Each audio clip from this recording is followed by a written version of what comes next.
Bonjour, docteur Véléa, vous êtes psychiatre addictologue et exercez à Paris. Alors, je voulais vous poser quelques questions. Quel est le profil des toxicomanes qui fument du crack? Bonjour.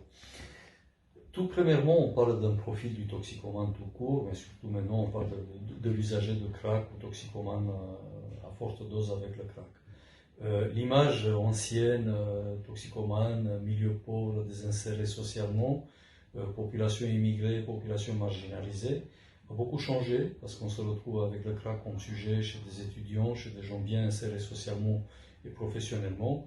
Certains d'entre eux peut-être anciens usagers de cocaïne et qui sont passés à fumer le caillou, comme on dit, parce que plus d'effets, parce que beaucoup moins cher.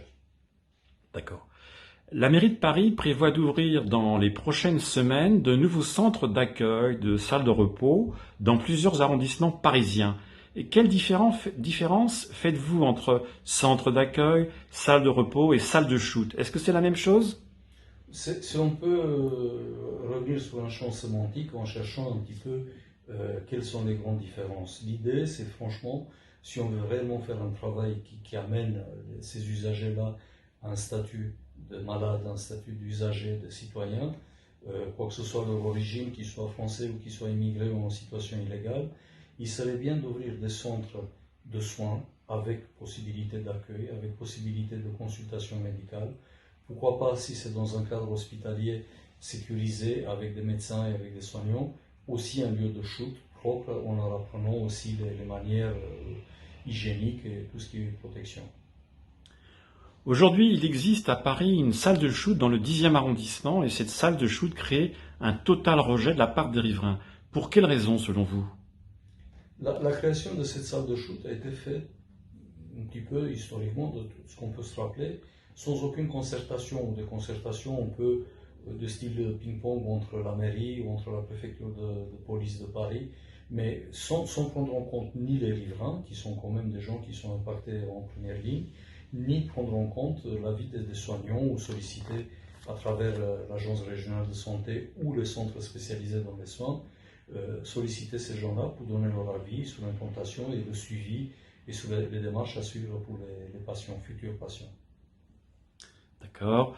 La mairie de Paris dit que les salles de shoot doivent être implantées sur les lieux de consommation de drogue. Or, les riverains de cette salle de shoot dénoncent un afflux de toxicomanes qui n'étaient pas là avant l'ouverture de la salle de shoot, avec une profonde dégradation de leur quartier, augmentation de l'insécurité, de l'incivilité, de l'insalubrité.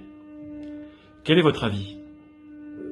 Évidemment, premièrement, en tant que citoyen, je peux me trouver outré d'entendre ce type de paroles qui prédéfinit des endroits où on peut, c'est des endroits où on peut aller se shooter, c'est un peu la cour de miracle à la sauce du crack maintenant. Et on constate aussi qu'il n'y a pas vraiment quelque chose qui soit régulé. Déplacer des problèmes et ghettoiser un certain problème dans des endroits, c'est voué à tous les échecs. Évidemment que ça va servir d'aimant, d'attraction pour les usagers parce qu'ils se disent là-bas on peut le faire. Mais n'oublions pas que derrière il y a des vrais trafiquants, c'est les dealers de drogue, que eux ils savent très bien que dans un endroit pareil, ils sont un peu plus protégés parce que donc du moment que c'est médicalisé, ils peuvent faire ce qu'ils veulent et c'est dans le non-respect total des lois. Aujourd'hui, on assiste à un jeu de ping-pong entre la mairie et l'État qui se renvoie la responsabilité, et les riverains de ce quartier lariboisière sont totalement pris en otage de cette absence de responsabilité. Quelles solutions peuvent être mises en place? Premièrement, mettons-nous à la place de ces riverains. Ce sont des citoyens comme tout le monde qui payent leurs impôts, qui sont des gens respectueux de la loi. Se trouver imposé de manière arbitraire un endroit à risque pour les enfants, un endroit à risque même pour eux à cause d'une population, le crack étant un produit plus que désociabilisant et d'un produit qui suscite des violences, évidemment que ça va être très péjoratif pour la population toxicomane, mais aussi pour la population qui est face à ça, c'est un sentiment d'injustice totale. L'idée de déplacer le problème vers la Seine-Saint-Denis, c'est aussi un scandale, parce que la Seine-Saint-Denis, c'est un département pauvre, c'est un département qui a déjà assez de problèmes, et ce n'est pas la poubelle de la ville de Paris ou de certains qui s'imaginent ça.